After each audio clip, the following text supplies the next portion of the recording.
1 Pedro 1, versículo 17 a 19. Diz assim: ora, se invocais como Pai aquele que sem acepção de pessoas julga segundo as obras de cada um, portai-vos com temor durante o tempo da vossa peregrinação, sabendo que não foi mediante coisas corruptíveis, como o prata ou ouro, que fosses resgatados do vosso fútil procedimento que vossos pais vos legaram, mas pelo precioso sangue, como de cordeiro sem defeito e sem mácula, o sangue de Cristo.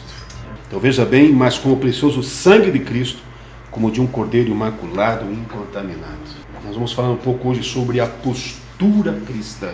O que é a postura? O que nós entendemos, irmãos, como postura? Postura, que é uma posição, uma postura correta, uma postura certa, sem se dobrar, sem ficar pendendo para um lado ou para o outro, mas ficar reto.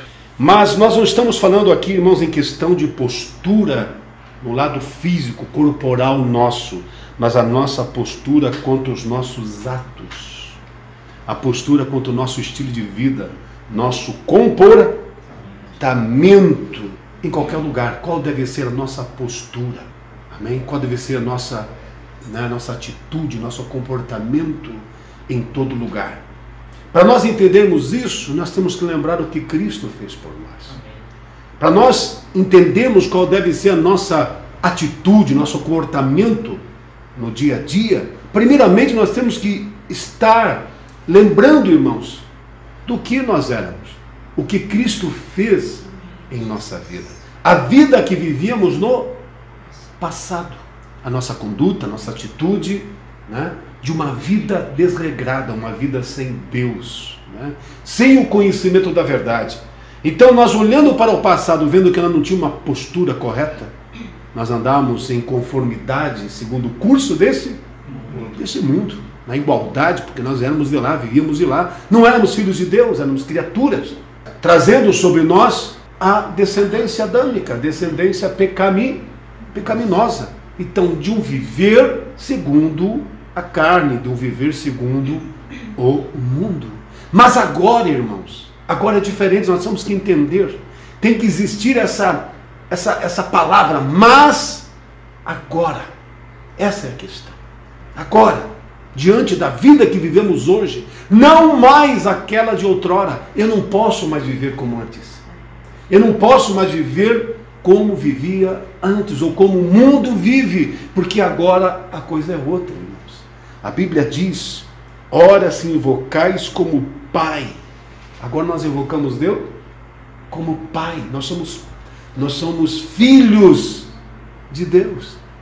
Nós nos convertemos em Cristo, e pela fé em Cristo, pela salvação em Cristo, pelo novo nascimento, que nós vimos aqui, o hino que nós cantamos, nós somos uma nova criatura, somos uma nova vida, nascidos no reino de Deus. E hoje nós invocamos Deus como nosso Pai. Então, ora, se invocai, por Pai, aquele que sem acepção de pessoas julga segundo a obra de cada um, andai em temor. Agora, eu não posso mais andar sem temor, eu tenho que andar em temor, irmãos. E por isso, uma das coisas mais importantes que o cristão tem que manter na sua vida, irmãos, é o temor a Deus. Sem o temor a Deus, não adianta. A primeira coisa que nós devemos demonstrar na nossa vida, se nós invocamos Ele como Pai, é o temor a Deus, porque nós conhecemos Ele. Nós conhecemos Deus em sua essência, sabemos quem Ele é, conhecemos o que Ele ensina, Ele nos fala o que vai acontecer, Ele nos ensina tudo, e sabendo então que Ele vai se cumprir, nós temos que temer, irmãos. Temos que temer ao Senhor, e por temer a Deus, nós temos que viver uma vida diferenciada, não mais segundo vivíamos antes, não mais segundo a nossa antigo modo de viver, ou segundo o curso deste mundo, mas diz aqui, irmãos: portai-vos com temor durante o tempo da vossa peregrinação. peregrinação, irmãos. Isso é coisa tremenda. Andai em temor durante o tempo da vossa peregrinação, porque agora nós estamos peregrinando. Somos como peregrino em terra estranha. Nós estamos caminhando aqui neste mundo. E durante esse tempo que nós temos, esse período, este momento que estamos aqui agora, nós temos que andar em temor, irmãos. Senão não adianta. O temor a Deus, irmãos, tem se desaparecido dos nossos corações. Porque o temor a Deus é o princípio de tudo. Temos que temer a Deus, irmãos. Porque Ele é um Deus justo e Ele é juiz. E Ele vai dar a cada um segundo as suas obras, não interessa quem seja. E Ele não faz acepção de pessoas. Ah não, porque agora eu sou filho de Deus. Não. Se nós como filhos andarmos como as pessoas do mundo, vamos ser julgados como tal. E sob mais severidade ainda. Porque agora nós desobedecemos a Deus como filhos. Não somos como pessoas antes, como nós éramos. Agora nós desobedecemos conscientemente. Então por isso, irmãos, que a primeira coisa que nós temos que fazer é reviver dentro de nós o temor, porque o temor nos conduz. O temor a Deus é o princípio da sabedoria, e pelo temor a Deus nós nos afastamos do mal. Não, eu não vou por esse caminho, não, eu temo a Deus, porque senão eu sei que Ele vai me julgar, Ele pode me condenar. Jesus mesmo disse: eu não temei aquele que mata o corpo, mas temei aquele que não só tem o poder de matar, mas tem o poder de jogar no inferno. E quem é esse? Deus, irmãos. É Deus. E as pessoas esquecem disso. Nós temos esquecido disso, irmãos. Então nós temos que temer a Deus. E a única coisa que vai nos fazer viver em novidade de vida, a única coisa que vai nos fazer nos conduzir de uma forma correta, irmãos, é o temor a Deus. E quando nós temos temor a Deus, não interessa onde que nós estamos. Se estamos junto com irmãos, se não estamos. Se estamos na igreja, se não estamos. Aonde nós estivermos. No ônibus, no trabalho, em casa, no carro, aonde nós estivermos, se tememos a Deus, nós vamos andar com uma conduta cristã. Vamos andar realmente em novidades de vida. Vamos viver uma vida porque nós sabemos que Deus está nos observando. Se tememos a Deus, nós temos que tomar cuidado. Porque é Ele que está vendo tudo e é Ele que vai nos julgar. Amém? Essa é a questão. Esses tempos atrás eu li uma frase e realmente é aquilo, né? A pessoa diz: não, só Deus pode me julgar. E a questão é essa, e você não teme isso? Aí é a questão. Essa é a questão. Realmente só Ele é Jesus, e esse é o problema. E Ele sabe ao certo. Nós podemos nos esconder com palavras fingidas, palavras espirituais, usar até a Bíblia, podemos até usar uma espiritualidade aparente, irmãos, mas acontece que Deus está vendo lá dentro e sabe a intenção. Aí que nós temos que ter medo, irmãos, e você não teme isso. Aí que é a questão. Ele é juiz, e aí é a questão, e Ele vai julgar com verdade, irmão. Não vai deixar passar nada, não. O amor dele é agora nos oferecendo perdão e misericórdia. Mas se não acertarmos a nossa vida agora, naquele dia, é só juízo. Naquele dia não vai deixar passar nada. Agora nós podemos ser purificados, limpos, perdoados, se nos arrependermos. Mas naquele dia, irmãos, não vai ser mais questão de perdão, é questão de julgamento. Então nós temos que buscar o perdão antes de chegar naquele dia. E nós vamos dar conta de atos, palavras, pensamentos, sentimentos, intenções, de tudo, irmãos. Então agora é o momento que nós temos que nos preocupar. Como está a nossa vida diante dos olhos do Senhor? Então, irmãos, se invocai por Pai, aquele que sem exceção de pessoas julga cada um e dará a cada um conforme as suas obras, andai em temor durante o tempo da vossa peregrinação. E agora, irmãos, vem a outra: sabendo que não foi com coisas corruptíveis, como prata ou ouro, que fossem resgatados da vossa vã maneira de viver. Vossa vã maneira de viver, que por tradição recebesse dos vossos pais. Tradição, né? Pessoas que nasceram sob o pecado, sob o domínio do pecado, como todos nascem. Só que agora em Cristo é diferente, irmãos. E nós temos que entender que o Senhor, sim, a nossa vã maneira de viver passada, Ele perdoou, Ele nos purificou, Ele nos limpou. Mas a nossa vida após isso tem tudo a ver. Se voltarmos a praticar o que praticávamos antes, não seremos mais condenados pelo pecado adâmico, mas pelos nossos pecados. Seremos condenados pelos nossos pecados. Porque agora nós conhecemos. Estamos pecando não mais como criatura, estamos pecando como filhos. Estamos desobedecendo a Deus não mais como criaturas, estamos desobedecendo a Deus, conhecendo a palavra de Deus. E é aí que nós temos que pensar, irmãos, e lembrar que nós fomos comprados. Sabe o que significa a palavra isso? Comprado.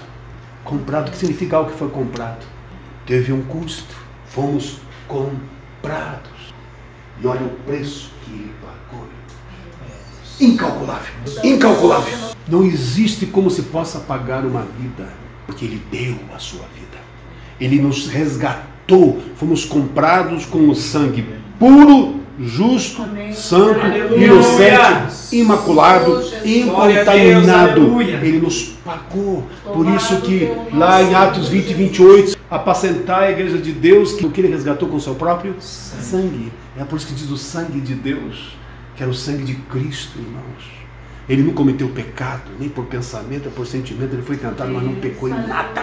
Por isso que era um sangue puro, santo, justo, inocente. E a Bíblia diz que ele foi lá e entregou. Fosses comprados da vossa vã maneira de viver com um preço de sangue, para que nós pudéssemos ter o perdão, a justificação. E agora não pertencemos mais a nós mesmos. Você não se pertence mais, irmãos. Nós não nos pertencemos, e é isso que a cristandade atual esqueceu, irmãos. E nós muitas vezes nos esquecemos que não pertencemos mais a nós mesmos. Não estamos aqui mais para viver por nós, para nós. Não é mais os nossos sonhos, não é mais nada disso. É o que o Senhor quer da nossa vida. Ele nos comprou, pertencemos a Ele. Por isso que a Bíblia diz que nós dizemos que Ele é Senhor da nossa vida. Meu irmão, o servo não tem vontade própria. O servo não vive mais para si. O servo ele tem que andar de acordo conforme o seu Senhor. Paulo foi além e disse: eu sou escravo de Cristo, porque Ele me comprou. Eu sou dele. Você é dele. Você não se pertence mais. Então não estamos aqui mais para questionar. Estamos aqui para servir. Não estamos aqui mais para questionar. Estamos aqui para obedecer. E por isso que Deus não aceita rebelião. Por isso que Deus não aceita, irmãos, qualquer ato de desobediência e submissão. Ele quer obediência. O servo verdadeiro que vai ser salvo é o servo obediente. E a igreja atual se esqueceu disso, irmãos. Por isso que o Espírito de Deus se retirou, se entristeceu. Porque o Espírito de Deus não se move onde há desobediência, irmãos. Deus não está nisso. Deus não está em qualquer ato de desobediência. O Espírito de Deus não está, Ele não entra em conformidade com isso. O Espírito de Deus foi dado a uma nova criatura. O Espírito de Deus foi dado para viver em nós. E por isso que a Bíblia diz que nós somos o templo de Deus. Em espírito, somos a morada espiritual de Deus. Nós temos que entender isso, irmãos. Não estamos mais aqui para refletir o mundo. Não estamos aqui mais, irmãos, para viver segundo o curso deste mundo. Não estamos aqui mais para viver, irmãos, na igualdade do mundo, nas práticas mundanas. Não podemos mais. Nós estamos desenvolvendo as coisas que são espirituais. Usar deste mundo o que é necessário para nós viver, mas não mais andar no curso dele. Porque agora, a Bíblia diz, vós sois luz. Somos como astros no mundo. Temos que resplandecer. Então a nossa conduta diante do mundo deve ser a conduta de uma nova vida, de uma nova criatura. As pessoas têm que olhar para você, têm que se confrontar. As pessoas têm que olhar para você, têm que ver que você é diferente. Que você não é mais como as pessoas de lá. Você tem que marcar, você tem que dar esse choque. Amém? Como luz e trevas. Aleluia. E isso é na conduta, irmãos. Essa luz é estilo de vida, conduta, postura em Cristo. A Bíblia diz, andai como filhos da luz, porque vós sois luz no Senhor. Então, no versículo 19, mas com o precioso sangue de Cristo, como de um cordeiro imaculado e incontaminado. Não pertencemos mais a nós mesmos. Essa postura que o cristão tem que ter, irmãos, que nós temos que ser diferente em todas as áreas da nossa vida. Aonde nós estivermos, o cristão tem que ser diferente no seu modo de ser, no seu modo de vestir. O cristão tem que andar com pudor, tem que mostrar isso em toda a sua forma de vida. Não é o mundo que nos rege, não é o espírito do mundo que nos rege, mas é o Espírito de Deus. Então o nosso estilo de vida tem que condizer com esse viver que o Cristo nos deu. tem que condizer com a nossa fé verdadeira, genuína. Tem que condizer com essa nova criatura que somos. Temos que ser diferentes em toda forma de viver, irmãos. Temos que mostrar a diferença. Em todos os nossos atos, em toda a nossa conduta, nosso falar, né? O que vemos, o que ouvimos, a maneira que andamos, como nos gesticulamos, a forma que nos expressamos. Por isso que Paulo diz: tirai toda a malícia entre vós e falar a verdade cada um com o seu próximo. Por quê, irmãos? Porque somos nova vida. Nossa conduta tem que ser essa. Então, postura, irmãos, tem a ver com disciplina, posição, imagem que assume, atitude, identidade, convicção, equilíbrio, firmeza, resolução, conhecimento, ética, bons costumes, estilo de vida, determinação. Tudo isso tem a ver com postura. Tudo isso. E nós devemos nos preocupar com isso. Aí como vou conseguir isso, pastor? Andar em temor durante o tempo da vossa peregrinação. E quando nós andamos em temor, nós vamos buscar aonde, irmãos?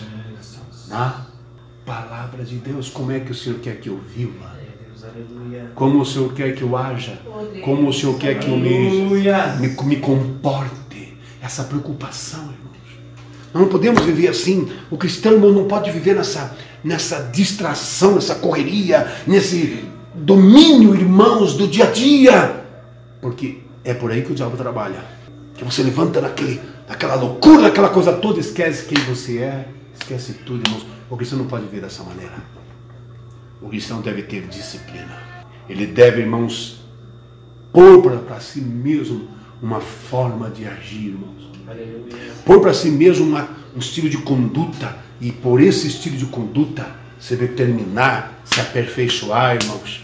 Amém? De uma forma agradável a Deus. Deus é tremendo. Deus é tremendo. Então a pessoa de postura é a pessoa que age pela razão, atua em plena convicção do que acredita ser certo em qualquer lugar. Nós cristãos temos que agir e nos relacionar em tudo, né, ou em todo lugar de acordo com nossa posição em Cristo. Temos que ter a postura cristã em tudo o que fazemos, onde formos, com quem tivermos, que implica desde vestimenta, palavreado, gesticulação, o que bebemos e o comportamento de um modo geral. Deus age em nossas vidas dependendo de nossa postura diante do mundo. Deus age em nossas vidas dependendo de nossa postura diante deste mundo corrupto. Ele nos observa por inteiro. Disso depende se Ele vai nos usar ou não. É disso que depende. Paulo, irmãos, no livro de 2 Timóteo 2, 19, 21, diz assim: todavia o fundamento de Deus fica firme, tendo este selo: o Senhor conhece os que são seus, e qualquer que profere o nome de Cristo, aparte-se da iniquidade. Ora, numa grande casa não somente há vasos de ouro e de prata, mas também de pau e de barro, uns para a honra e outros, porém, para desonra. De sorte que se alguém se purificar dessas coisas, será vaso para a honra, santificado, idôneo para o uso do Senhor, e preparado para toda a boa obra. Postura, posição, disso depende, irmãos. Deus olha, Deus nos observa, Ele nos vê, e depende o que Ele nos vê, irmãos, Ele vai nos usar ou não. Mas se alguém se purificar dessas coisas, está pronto, está apto para ser usado pelo Senhor, para tudo aquilo que Ele deseja. Temos que ter essa postura, irmãos. Uma coisa grande, irmãos, eu quero que você preste bem atenção que eu vou passar para você neste momento. Olha só, a postura de Abraão fez com que Deus cumprisse em sua vida a promessa que lhe fizera. A postura de José fez com que Deus o honrasse diante de seus irmãos e diante do povo do Egito e cumprisse através dele o seu propósito. A postura de Moisés levou o povo de Israel à liberdade. Aleluia. A postura de Sadraque, Mesaque e Abednego fez com que Deus mostrasse através deles seu grande poder. A postura de Daniel trouxe grandes honras para Deus. A postura de Davi trouxe da parte de Deus grande livramento para o povo de Israel. A postura dos apóstolos depois da morte de Cristo fez com que o evangelho fosse pregado a todas as nações, em todas as gerações, alcançando até nós Nós temos que ter postura cristã, irmãos, nesse final de tempo. Postura em relação ao comportamento no meio da sociedade ou igreja. Postura na responsabilidade em assumir as tarefas para as quais fomos chamados. Postura diante da idolatria que impera no mundo. Postura no fato de sermos o templo do Espírito Santo. Postura na posição de sermos filhos de Deus. Postura inabalável como testemunhas de Cristo. Postura coerente à fé que professamos. Postura conforme o dever que temos de sermos sal da terra e luz do mundo. Atendendo isso, irmãos, vai determinar se Deus vai nos usar ou não vai nos usar nesse tempo do fim. Nós precisamos de ter postura. Se você olhar para todos os homens que foram usados por Deus no passado, foram homens, meu irmão, que tiveram postura. E ninguém influenciou eles. Ninguém tirou eles da missão, irmãos.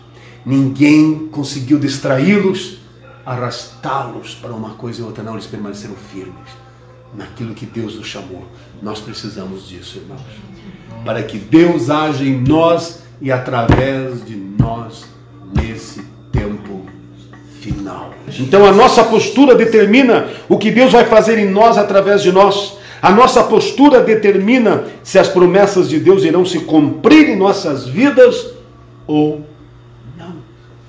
Então, irmão, se alguém se purificar dessas coisas, será vaso pronto, preparado, idôneo, amém? Para uso do Senhor. E Deus vai poder fazer de você e através de você o que Ele quiser. O nome dEle vai ser glorificado. Por isso que nós precisamos, irmãos, nos voltar para a palavra de Deus. Temos que voltar a essa essência que nos leva ao verdadeiro cristianismo, irmãos. Temos uma conduta cristã coerente com as Escrituras. E isso vai fazer a diferença nesse tempo, irmãos. Essa obra grande que Deus tem para realizar no final de tempo depende disso. O Espírito de Deus está pronto a agir e operar, irmãos. Mas Deus está atrás dessas pessoas que vão ter essa postura final. Ninguém vai influenciá-los. Irmãos, escute. Aqui Paulo disse, amém? Que numa mesma casa há vasos de honra e vasos de desonra. E aí tem a ver, irmãos, também com dentro da própria igreja. Você tem que estar muito atento. Aquelas pessoas que são vasos de honra e aquelas pessoas que são vasos de desonra. As que são vasos de honra são aquelas pessoas que estão ajudando na edificação, na obra. Estão lutando a favor. Querem algo com Deus. Querem a presença de Deus. Amém? Querem. Estão preocupados com a sua salvação. Estão preocupados com a sua vida com Deus. Então essas pessoas vão ser vasos de honra, irmãos. Mas tem aqueles que são vasos de desonra. Que querem tumultuar, querem agitar, irmãos. Só querem fazer confusão, agitação. Querem envolver pessoas, irmãos, em intrigas. O Espírito de Deus não está no meio disso. Repreenda, cai fora, irmãos. Se afaste. Isso aí tem a semente do inferno. Esteja atento. Por isso que Jesus disse, provai os espíritos. Então não se engane com isso. Não se iluda com isso. Então você tem que estar muito atento nesse final de tempo, irmãos. Então aí está. Temos que reconhecer. Então a primeira coisa, irmãos, para a gente pôr a nossa vida em ordem, nós começar a chamar a memória, por isso que quando tomamos a Santa Ceia, a Bíblia diz que nós temos que lembrar do que Cristo fez por nós. Temos que lembrar, recordar. Nós temos que recordar, irmãos, o que Cristo fez para nos salvar. Quando nós começamos a pensar, irmãos, no que Cristo fez para nos salvar, o preço que Ele pagou pela nossa salvação, você começa a valorizar mais a tua vida com Deus. E você começa a ter mais cuidado da tua vida. Sabendo, irmãos, que para estarmos aqui hoje, Ele pagou um preço muito alto. O sacrifício foi grande. E nós não podemos tomar como vitupério o sacrifício de Cristo. Temos que realmente ser gratos a Deus. E a única forma de sermos gratos a Ele pelo que Ele fez por nós, pelo preço que nos pagou, é dedicarmos uma vida de submissão e obediência. Honrarmos a Ele com uma conduta em conformidade com a sua.